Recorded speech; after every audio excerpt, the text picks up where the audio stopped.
Hello, and welcome to the Pacific Center podcast. My name is Dr. Greg Lane, and I will be your host as we explore many interesting topics with many amazing people from a variety of professional backgrounds over the months and years ahead. The focus of this podcast will be the intersection of the traditional healthcare practices of various cultures and the modern scientific research on peak physical and cognitive performance. The show will be delivered in an interview format. Our guest today is Dr. Haradin-Philips. Dr. Haradin-Philips is a doctor of acupuncture and oriental medicine. She graduated from Pacific College of Oriental Medicine in 2013 with her doctorate in acupuncture and oriental medicine and with her master's of traditional oriental medicine from Pacific College in 2000. She is a licensed acupuncturist and subject matter expert on stress, acupuncture, and aromatherapy. She studied aromatherapy and stress intensely during her doctoral program and published a 103-page capstone and ran a clinical trial proving that when aromatherapy is added to an acupuncture treatment aimed at reducing stress, treatment outcomes are significantly improved and more effective than acupuncture alone. She teaches classes to the public and practitioners on aromatherapy, meditation, gemstones, peak performance, practice building, Reiki, nutrition, facial rejuvenation, and anti-aging. She's provided consultation and coaching for practitioners for nearly 10 years. She's the founder and CEO of Elixirs, an aromatherapy company, and she's also a professor and clinical supervisor of Chinese medicine since 2004. She's a fitness instructor. She does group fitness and personal training for over 20 years, teaches a variety of formats: indoor cycling, high-intensity training, body pump, conditioning, kickboxing, BOSU, which I'll ask her about here in a few minutes, step, high, low, currently works at 24-Hour Fitness, YMCA Encinitas, and the Bay Club in Carmel Valley. She trains people to run half and full marathons, as well as competes in triathlons. She's completed one full Ironman and 10 plus half-Ironman. And to say she's done it all may actually be an underestimation. So during the show, while we may be discussing some medical issues and treatments, we will in no way be providing medical advice. And as always, for any health-related issues and conditions, you should seek appropriate medical care and advice from a healthcare professional. Well, Dr. Haradin-Philips, it's so good to have you here with us today. So welcome. Thank you. I'm so excited to be here. Yeah, and just full disclosure, she was my professor in my doctoral program in our practice-based learning class, and I loved it. So can you give us a bit of a deeper dive into your background? You do so much. How did you become interested in health and healing and peak performance? And so give us a story of East. Sure. I love the story. First, people might be asking, East, did she change her name to go to the school for Chinese medicine? And the answer is no. Yes. So if anybody's got that thought bubble, it is my given name from the 70s. I do have a brother named West. I tell this story a lot because a lot of people are questioning it, and I want you to be more present for the information we're going to give. So yes, my real name is East. I didn't change it to go to school here, but I had originally went after a business degree. My undergraduate degree from the University of San Diego was in business, got my first job, looked around at my boss, said, I don't want my boss's job. I don't want my boss's boss's job. I don't want my boss's boss's job. There was no job at that company or any company I could think I would want to aspire to. Yeah. I even started an MBA program my first year out of my undergraduate. So I said, okay, I got to figure out what this is. Yeah. I had a roommate at the time who worked at SeaWorld, still does to this day. Oh, wow. And every weekend, she was a sea lion and otter trainer, still is today. And she would wake up with so much enthusiasm, and she'd be like, oh my gosh, I get to go to work today. And oh my gosh, on the weekends, that's all she talked about. And I just kept looking at her saying, I don't feel that way. It's Sunday and I'm really depressed that I have to go to work. I'm like, just, I have to find that for myself. So I went out on a journey to find what would bring me that level of passion. Yeah. At the time, I was also taking yoga. I thought I was really interested in natural approaches to health and wellness. Mm-hmm. So I was taking yoga, and I met a physician from UCSD, and she was also a professor at UCSD. And I thought, you know what, that's it. I'm going to help people. I'm going to go to UCSD. So I enrolled in UCSD, was taking prerequisites for medical school. But in my yoga classes, we would talk for hours after, and she kept saying, you might want to think about alternative medicine, go straight into it. Oh, I don't know. What does that look like? I don't know anything about that. She said, there's an acupuncture school. I said, stop right there. Like, acupuncture, needles are not going to happen in my vocabulary or lifetime. She says, hey, do you trust me? Listen to me. There's a school in San Diego. It's highly regarded. And this is a Western physician and professor at UCSD telling me this. Just go check it out. I said, okay. Hey, it doesn't hurt. And she said, trust me, you don't want to go 7 years to medical school only to find your way to alternative medicine. Yeah. I said, okay. So I came down to the school, and as fate would have it, Elaine, our registrar at the time, and Elaine Gates Miller. Yep. She said, oh, you're very lucky you came in today because one of our founders is teaching a class. Why don't you go over there? Oh, who's that? Alex Tiberi. There you go. So I said, okay. And he's teaching foundations. It's one of his best classes. So I sat in the back, and that was it, Greg. I was glued. I listened to everything. I stayed the whole 3 hours. Most people come and stay for 10 minutes and leave. I couldn't leave. I went home that night, filled out my application, brought it back the next day. Elaine said, oh, no, you've already missed the boat. We have a new class starting next Monday. You're too late. I said, no, I will do anything to start. I had such a passion. I said, I think I did. So she gracefully let me come in. I've been here ever since. I was a very hyper student when I was here, very involved, did a lot of the community outreach through the school, and then begged to be a professor here. And they said, you have to be out for 5 years. So I practiced for my 5 years. And then sure enough, I got a call and said, we'd love for you to come and be on faculty. That was in 2004. I've been, as you know, on faculty in the master's program for a long time on ground. And then and then I did the doctoral. And that was really awesome too, because when I graduated in 99, what I recognized is a little bit of a disparity between Western and Eastern medicine. And maybe some of the people that brought Eastern medicine to the States kind of felt this, we're different than them. And I always thought, why does it have to be that way? Why can't we work together? Because both of our medicines are so powerful. And so my vision, my dream when I graduated PCOM, the master's program in 99, was to be part of the movement in the United States, and if not in the world, to bring the two medicines together, to have the two professions stand side by side, to have physicians of East Asian medicine be looked upon as the same level as a physician of Western medicine, just knowing a different skill set, just coming with a different skill set, because so often Western medicine saves us, and so often we save Western medicine when we're talking about comprehensive healthcare for our patients. So a patient comes in, and sometimes, let's give the example of the patient that's fully Eastern medicine, and they're like, oh yeah, I don't want to go to Western medicine, it's bad. And if they go to a practitioner that only believes that, we could be negligent, because maybe they do need a Western intervention. Maybe they do need an antibiotic, or maybe even a chemo if the cancer is so far advanced. Or some lab tests. Right. So in that case, let's play together, because we could really help each other. And then conversely, there's a lot of times where our medicine is a more healthy, natural approach or intervention before going to something extreme like using disc. If you don't need it, if you could try an alternative approach first. Totally. And that works, you just saved yourself. So if we can work together, it's like we could really, the physicians, Western and Eastern physicians, can really be there for each other's blind spots, because Western physicians have blind spots and we have blind spots, but when we work together, it's so powerful. So amazing. So that kind of drew me in. I had that passion, I had that vision, and I'm starting to see that vision unfold and manifest in the doctoral program. I've had 450 students go through my class alone in the doctoral program.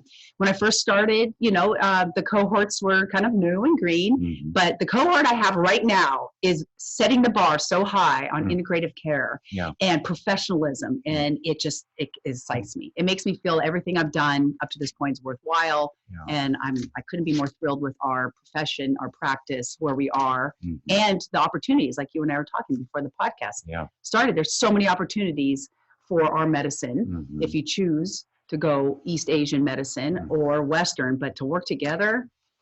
Healthcare is revolutionizing right now. Absolutely. The way we're approaching it. People want a more healthy approach. They're asking for it.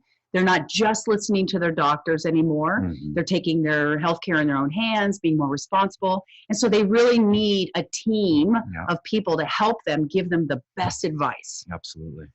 So I'm excited to be part of that. Yeah, that's great. And you're so passionate. I mean, we feel your passion for sure. I mean, I've known you for a while, and your passion is just contagious. So I want to ask you about your interest in aromatherapy, and you did such great work in your capstone, and you have your company, the Gem Elixir company. You learned that it's more effective when you're combining aromatherapy and acupuncture, and the outcomes are better. First of all, what led you to explore aromatherapy? I mean, I know we're steeped in herbal medicine. Is that how it's sort of the genesis of that, sort of the next phase? So what was coming up for you, and why did you pick aromatherapy? I was always attracted to it just for the smells. It smells good. Before aromatherapy, I had a nose. I could smell a perfume and tell you exactly what it was. I've always just kind of had a nose for smells. I owned every perfume out there. It had to smell good. And then I got into school here in the late 90s, learned about herbalism, and then started to adopt some aromatherapy into my practice. So I always have used, even as a student here and as an intern, I would have aromatherapy in my room. And that's when I started to study it for myself, to use it in my practice. So I always did. I always used aromatherapy. The traditional way to use aromatherapy is a little essential oil bottle, and you drop it in some oil and rub it on people and massage, or you diffuse it. But I started to say, I don't know. I mean, first of all, those little bottles are goopy. There's got to be a better way. Diffusers, one scent for everybody, that doesn't seem to work.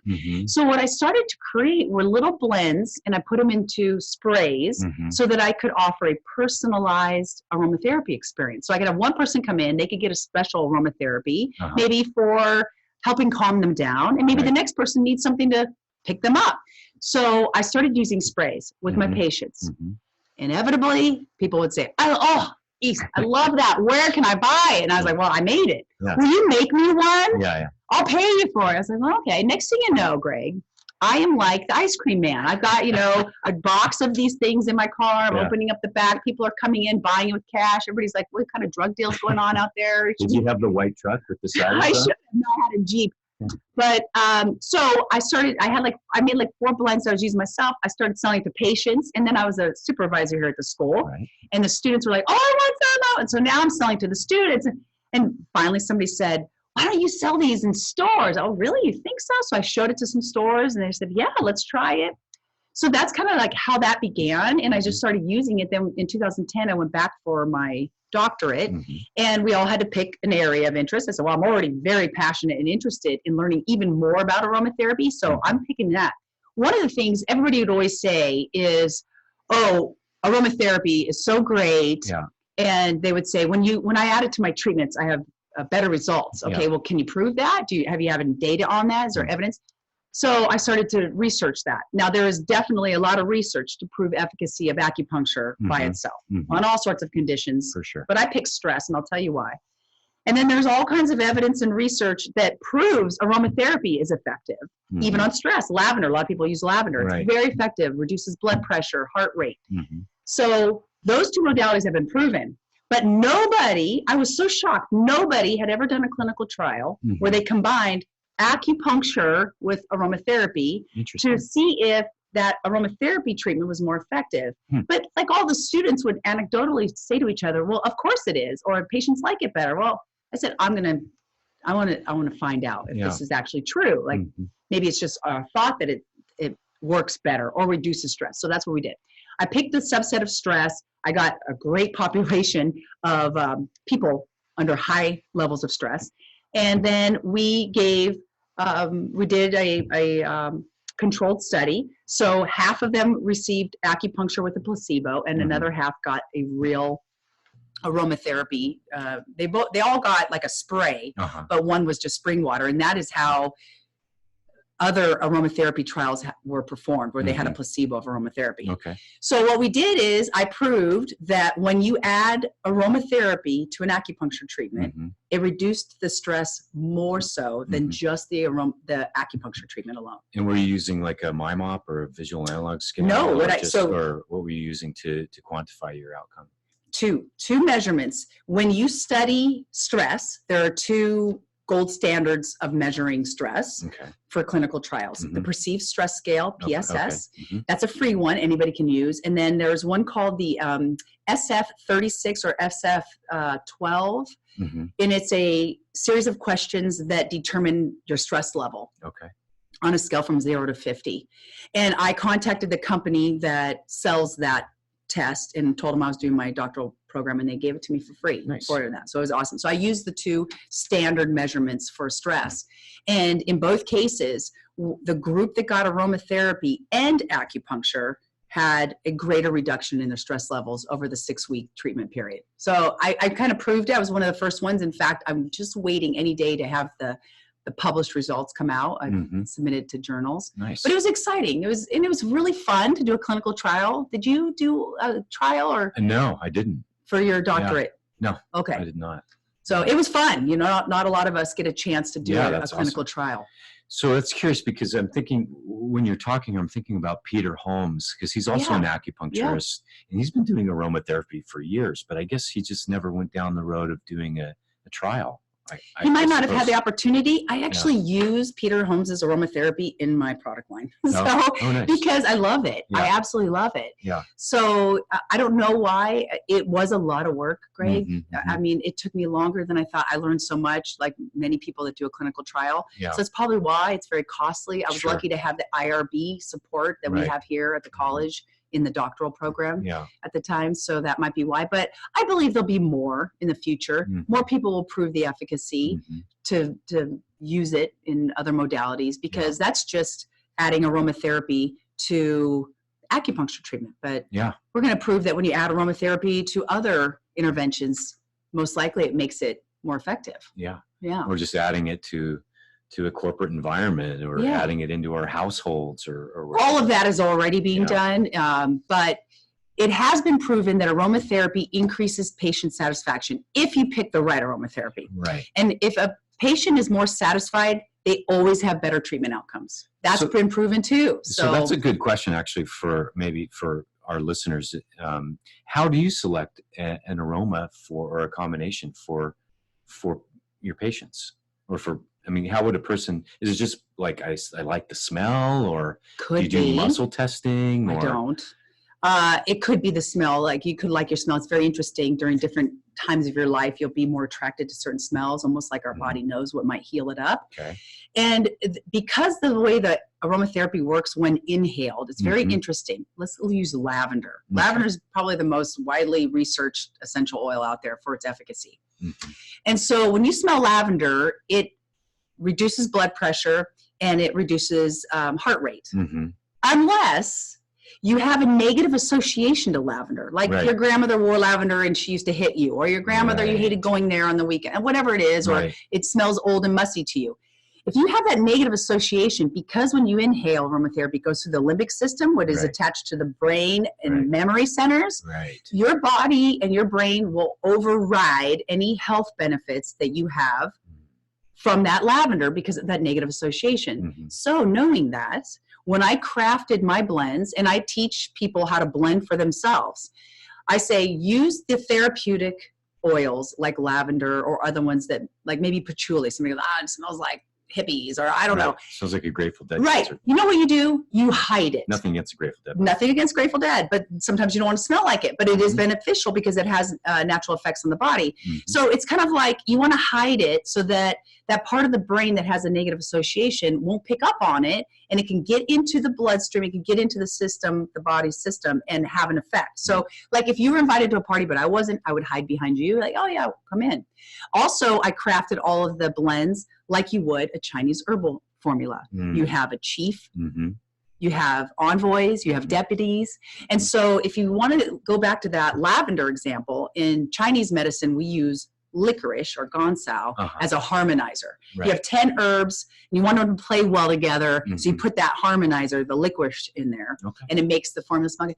Lavender is the same way. Lavender will help other essential oils work more synergistically.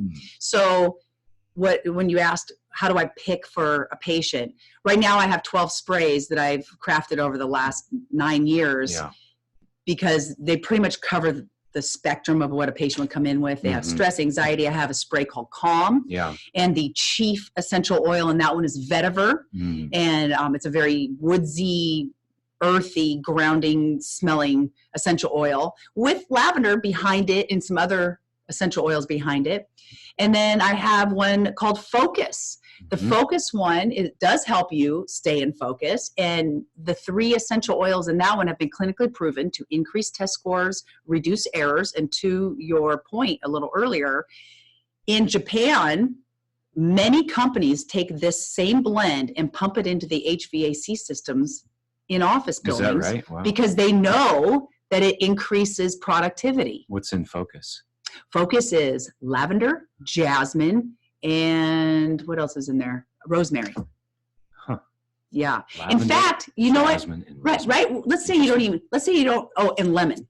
Oh, and lemon. So citrus. Lemon. And so very aromatic. Right. And so the focus, the lemon is my chief in that one because people love lemon, right? It smells so fresh. It heightens your awareness. Mm-hmm. So the focus one is really great. That's when I call it focus. But you know what you can do? Here's aromatherapy. This is barefoot aromatherapy. Get some rosemary, put it between your hands, like the sprigs of it, rub your hands together and smell it. Make yourself a little or lavender for that matter. Or even lavender, all of those. That is, aromatherapy has been around and used for ages in all sorts of forms. Incense, that's aromatherapy. Just smelling herbs, that's aromatherapy. Yeah, like frankincense. Myrrh, frankincense, myrrh, it's in the Bible.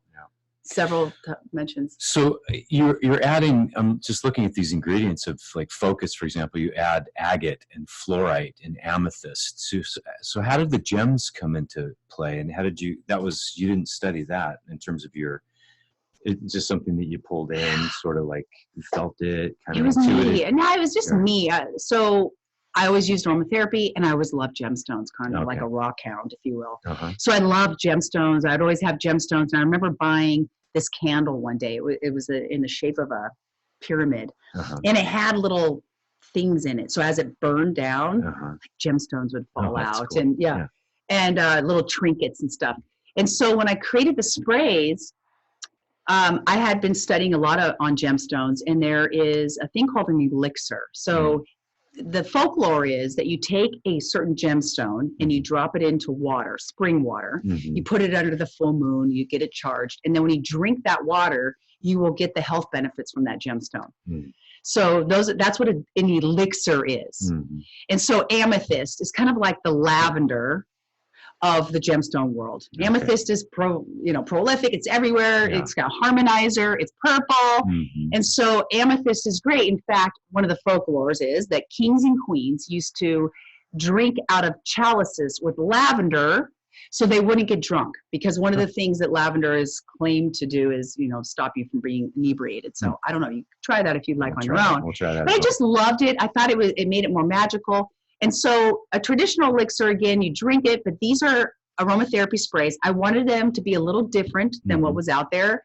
And so I put gemstones into the bottles, and the gemstones I put in the bottle are pre-drilled jewelry quality, so that when you're done, you can repurpose them. So it's not like a little chip. And that's why you have your bracelets too. I'm looking at your brochure right here, and you've got the bracelets made out of the gemstones that go in the bottles, right? The same gemstones, and also the addition of lava stones. So the Gem Elixirs line are the sprays.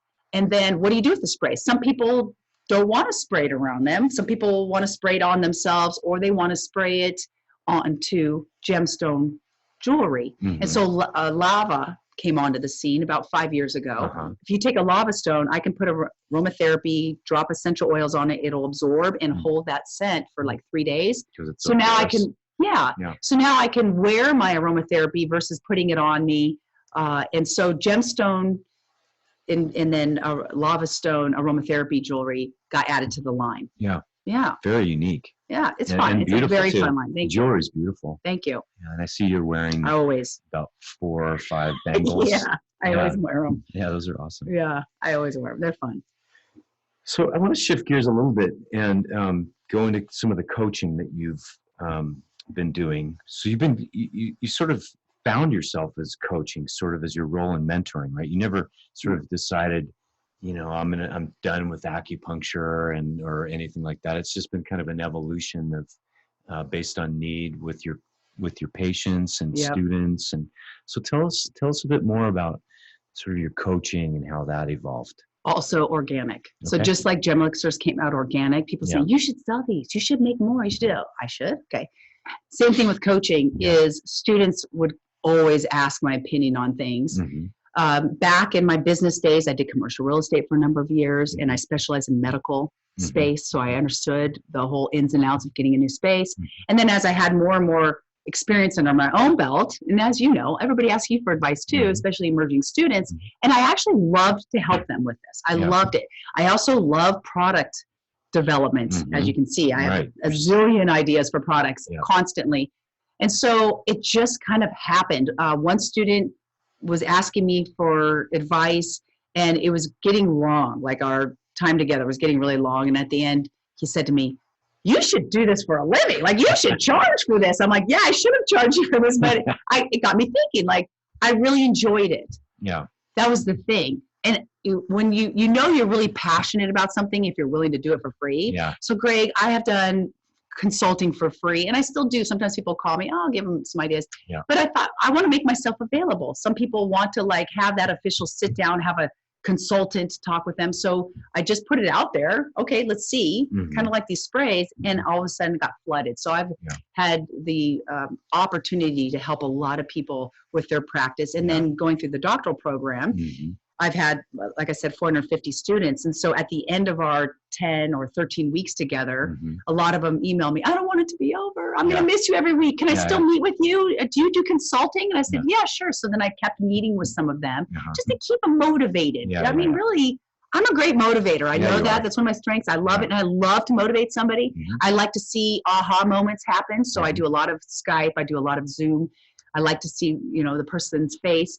And I also like to hold a space for them and their potential to come out, because that person is holding a space for hundreds of people in practice.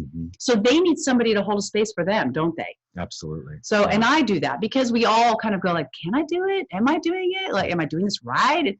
So sometimes it's just sitting down and saying, "You're doing everything right. You're amazing." Look at reminding them the impact they're having on the world by just treating their patients. If you treat 10 patients in a week, it doesn't stop there, because those patients have families, friends, loved ones, people they run into on the street. So you're really affecting thousands of people by just practicing our medicine. So I love to kind of go behind that and pump up the practitioner.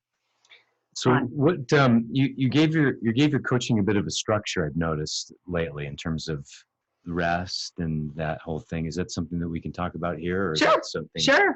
So your acronym REST, right? REST. Yep. What is the genesis of rest, if you will? Rest came from my research into stress. Okay. Stress, pretty much, we can all say, affects all of us at some point in our lives. We get stressed here and there. And if you want to even look at it, at the gravity of it, the top 5 leading causes of death: heart disease, cancer, upper respiratory diseases, stroke, and accidents. Pretty much stress could be behind all of those things. You get really stressed and it could lead to any of those 5 leading causes of death. So with rest, the thing is, we're told every day what we can do to reduce our stress. Right. Okay. On a Western level, a lot of times it's going to be medications. Those medications are going to require more medications because of the side effects from those medications. So then a lot of people go, "Well, I don't want that. I want to get off the slippery slope of medication. So I'm going to go to meditation." But they're like, I just can't sit for an hour meditation. Like, that's too overwhelming. I can't do a lot of the things. And so with my patients, and then I just kind of created a program for people, and I speak about this. Rest is realistic, easy, and effective, proven with efficacy. Stress treatment or stress tools. So easy things like, okay, you can't meditate. I got it. Even though all the research says if you meditated for 8 weeks, 20 minutes a day, you would regrow gray matter in your brain. Right. That's amazing. That Harvard study. Yeah, the Harvard study, right? But everyone's like, "Sounds great, East, but I don't have 20 minutes because I'm busy." And I get it. I have 2 kids now. We talked about this, Greg. You have 4. So it's like, you're right. I really don't have enough time. So what I say, you know what you do? You sit down and do you have 3 minutes? That might be a stretch, but let me give you a 2-for-1. Music has also been proven to reduce stress. So I want you to find a really relaxing song. In fact, I have a song for you that has been proven to reduce stress by 65%. So just put this song on for 3 minutes. Mm-hmm. When that song's over, your meditation's done. Find somewhere quiet, sit down, play that song for 3 minutes, Mm-hmm. and you say to the divine, you have 3 minutes to talk to me because that's all I have. Yeah. But even that little 3 minutes will reduce your stress. Mm-hmm. And if you do that every day, it could be a gateway. Mm-hmm. That 3 minutes creeps to 5 to 7. And so those are some of the things. I have a whole list of little easy things you can do to start to reduce your stress. They're realistic. They fit within a busy lifestyle that we all have. They're effective. They're proven to be effective. And they're simple, and And the effects are cumulative, right? they're cumulative. That's why if you just do it 3 minutes, if you do that 3 minutes every day for a week, well, that's 15 minutes, and that all Accumulates. enhances. Yeah. And then you go, next time you're at the health food store, you're like, oh yeah, I remember that girl talking about lavender. Let me go find a spray that I like the smell of Mm-hmm. lavender. I'm going to spray it on my desk. Right. Even if it doesn't work, or we'll see if it works. It's $6. Right. It's worth it because you're on the verge of a stroke, which is the third leading cause of death in the United States, right? So try something. That's easy. Versus a lot of times people will say, oh, you need to go sit with a physician and get your blood panel, and they don't even want to take time for that. That's why I have like really little easy things you can try and see if they help. Yeah. Little tiny things. So you're working with a range of people ranging from students that are acupuncture students are stressed out, just like the rest of it. I mean, just the sheer magnitude of the study, right? Or any student. I mean, it's not just reserved for acupuncture students, any students. So, right. So what are some of the other sort of clients that you're working with? What kinds of challenges are you having with them for like corporate clients or things like that? Yeah. Basically, I don't know if it's like a type, it's just a person. Yeah. So I work with everybody, anybody. I teach fitness classes. This morning I taught a spin class. Nice. And so at the end, they all know I do Chinese medicine. So inevitably there's a little line, outside the door. Hey, what about this? What about that? And you know what? I love helping people. I just love helping people. Even if they say, hey, East, I've been thinking about taking thiamine. What's that for? Oh, let's talk about it. Hey, East, my son has ADHD. What can I do? Just those kind of things. So that's like organic coaching that I do all the time. There's more structured coaching is at the school. I teach still in the program. I have, you can schedule to have coaching with me, like one-on-one. And I have a sheet, like, so let's say you sign up to do some coaching with me. You go to my website and I will mail you a worksheet, and you're going to tell me what it is. Like, is it, you have a product you want to develop? You want me to sit there and we can brainstorm that and come up with some ideas, moving your practice, you're burnt out, you don't know what's next, or do you want to talk to me about your health? So you're doing a combination of life coaching and health coaching. Right. Okay. So it's almost like telemedicine. Yeah. So I had my practice. I moved, I had my baby 8 months ago. And so I opened my practice back up, my physical practice. And I realized quickly it was just too much with everything I'm doing. So I closed the physical location because I was seeing patients on Monday. Yeah. But I can easily see a patient from my home via Skype. Okay. So I do telemedicine. So you do a lot of consulting, not so much acupuncture private practice anymore. I'm passionate about it, Greg. Yeah. I love it. Yeah. My passion list is so high that I had to prioritize it. So at one point when I started to feel like it was too much, I said, okay, I know I'm passionate about it. I listed all the passions.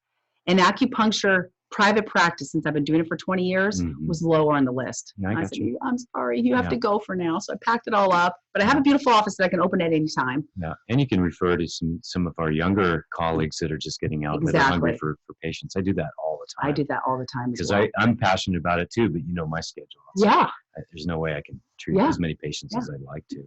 Yeah. So what's next? I mean, we were talking earlier. You've built this company. You're selling it. You told me, or maybe you're sorry. Don't tell. It's okay. Oops, I wasn't supposed to say that. You're not selling it. If I do sell it, I'm staying on the board. Yes, there have been several people that would love to play in the realm of gem elixirs, and so whether I sell it or not, I'll stay in. It's kind of like my third child. But what's next in Dr. East's evolution? Where do you see yourself in 5 years? 5 years. Still affecting as many people as I can, affecting and infecting them with enthusiasm, joy, passion.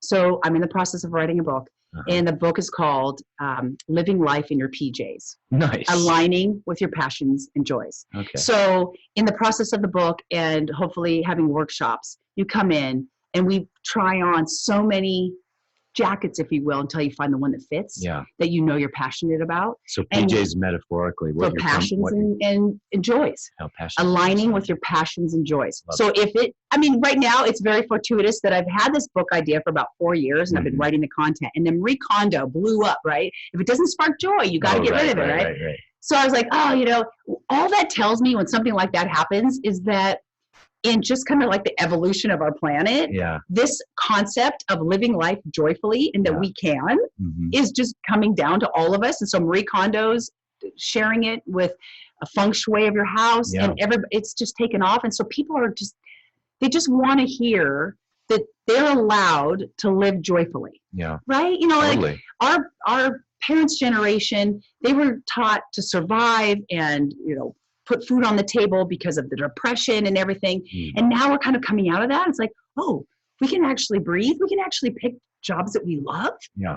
I remember I told my dad, he wanted me to be a lawyer. Sorry, Dad, if you're listening to this, but he did. I want you to be a lawyer. I said, okay. So I took the LSAT and I looked around and said, these are not my people. These are just not my people, right? And I said, Dad, I don't want to be a lawyer. It doesn't bring me joy. He says, it doesn't matter. It'll bring you money. And I said, Dad, you can live your joy and make lots of money. Mm-hmm. You can. I know you can. He's like, well, show me. I'm like, well, okay, one day, hopefully I do. So I have felt that through my own journey, and maybe I wrote the book for myself because I catch myself sometimes doing things I think I should do. So I'm like, I'm going to write this book to remind me to stay in my PJs. Yeah. If it doesn't bring me passion, if I'm not passionate about it, if it doesn't bring me joy, then why am I doing it? Yeah.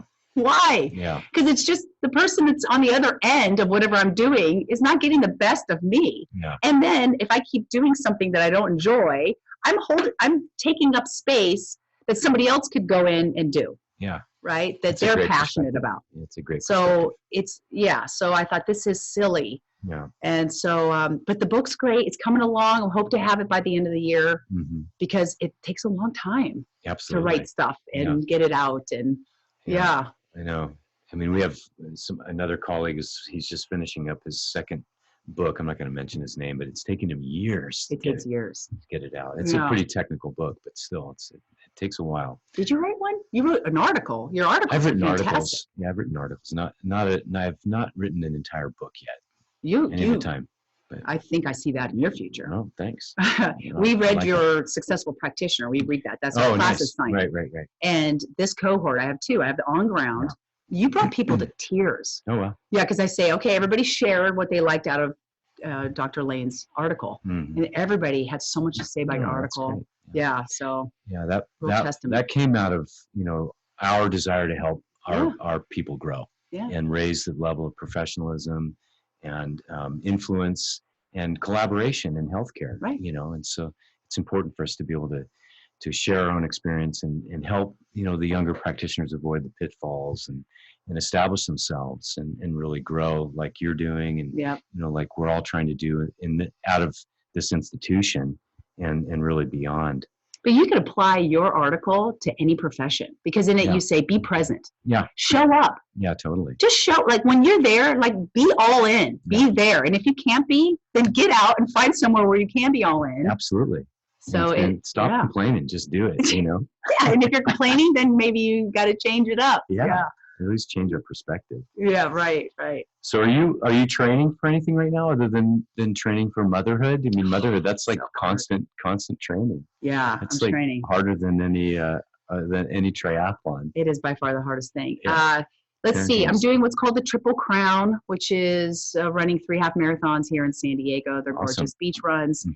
After my son was born, I put out the goal of doing a half-Ironman. So I did. 6 months after my son was born, I did a half-Ironman. Then 5 months after my daughter was born, I did a half-Ironman, which was Arizona. Amazing. Yeah. So I loved that. I loved having the goal. I loved to see if I could do it. Yeah. I was like, I've never had a kid before. Will I be able to do this? So I was able to do it. I loved it. I loved being able to push myself. I have infected several of my friends and patients with the same kind of desire to see if they can do something. So most of my friends now do triathlons. I got my husband to do triathlons. So we're going to do the Challenge Athletes half-Ironman in October, November. Where's that? That's here in San Diego. San Diego. It's awesome. Okay. Yeah. It's so, if you have a chance, go down there. It's in La Jolla Shores. Okay.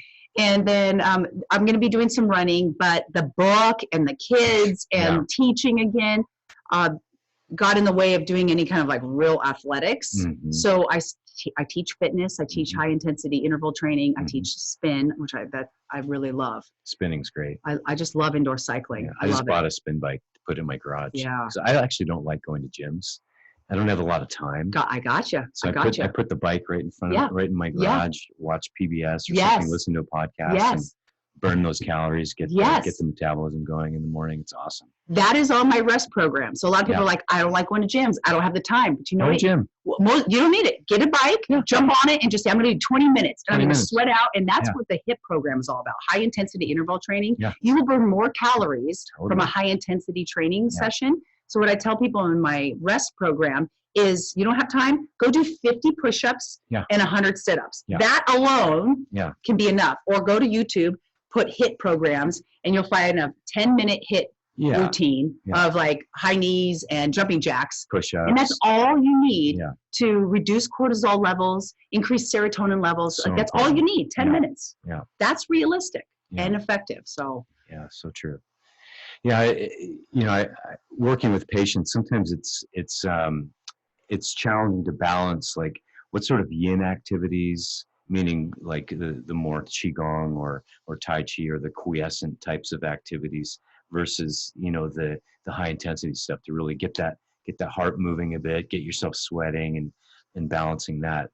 In our society, and you probably see this every day with the people that you're training, like the lawyer, the high stress attorney or something, do they really need, I'm sure they do need high intensity training to bust through some of that stress, but they also need the more yin stuff. So when you're working with your clients or patients or even at the gym, how does that conversation go? That's the conversation when they say, yeah, I know I need to meditate. Yeah, I can't sit still for 5 minutes. Yeah. Okay, well, try this. Yeah. Just do 3 minutes. Yeah. Just do one song. Just one song. Just sit for one song with your eyes closed. Yeah. There's also been research that proves certain body positions elicit certain reactions in the body. Right. So the position that we've all seen of the quote boss with his legs up on the table, leaning back in his chair, hands position, hands over the head. Yeah. That position has been proven to reduce blood pressure. Nice. So I always tell my stressed out executives, you know what? First of all, whatever you focus on expands. So if you're focusing on something intensely at your desk, working on proposals, whatever it is, you have to set your alarm and step away or reposition your body at least every 45 minutes, at the very minimum. I'd say every half hour. But when that alarm goes off, you step away and you put your hands behind your head and you put your legs up and don't care what anybody thinks about. And you take 10 breaths. Yeah. I mean, that's realistic. That's easy. And it's effective. Yeah. Right. Because most of them are being told you need to go and do yoga at lunch. Yeah. And you've already lost them. They're like, I'm not going to go do yoga at lunch. You need to walk at lunch. I'm not going to walk at lunch. Yeah. You know what I mean? Mm-hmm. So you can find different ways, but you bring up a very good point, and that is using the yin side, the quiet side. And this is an area that is really counter society. I mean, we're starting to see it more, obviously, with yoga and at the end of yoga class, they're just laying there, and I forget what's that posture called. We're just laying there. Whatever.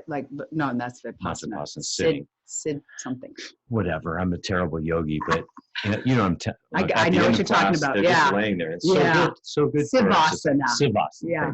Thank you. So apologize to all our yoga teachers out there.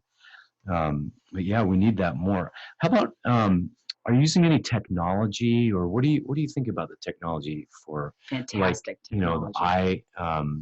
Eyeglasses or earphones or softwares that are meant to change brain waves? Or all of those are great. So music, there's a company called Holmes. They do binaural sound where they you hear something on your right, something on your left, and so the way the music is delivered has definitely been proven to affect brain waves. So there's a whole series of music from the Holmes company where you can listen to that and reduce stress levels. Change beta. And it will. And one of our faculty that spoke at symposium, one of my dear friends, Drew Pearson, does neurofeedback. Dr. Pearson, I should say. 40 40 years. 40 years of Zen. So Yeah. he teamed up with Dave Offspray, and they do 40 years of Zen. Mhm. And what they do is neurofeedback. When I got my doctorate, I Mhm. followed Drew around for a week. Uh-huh. What I saw in that week was mind-blowing Yeah. in terms of the effects of neurofeedback. I had no idea, and I experienced it myself. Yeah, that's so cool. It's so